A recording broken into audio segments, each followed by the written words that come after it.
हाय दोस्त, नमस्ते, प्रणाम। मैं हूँ संगीता प्रजापति। आज मैं तिलक की गीत सुनाऊंगी, कैसा लगेगा आप लोग बताइएगा।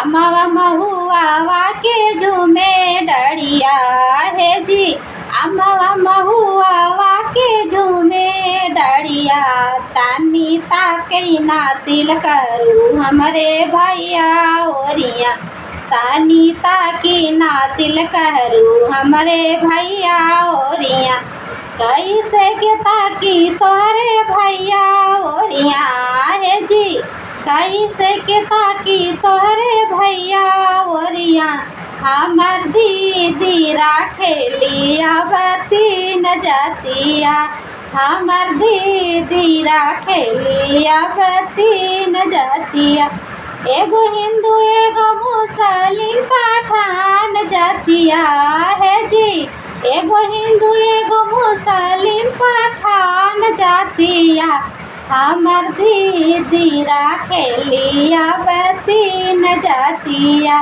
अमवा महुआ के झूमे डरिया है जी, अमवा महुआ के झूमे डरिया, तानी ताकी ना तिल करू हमरे भैया ओरिया, तानी ताकी ना तिल करू हमरे भैया ओरिया।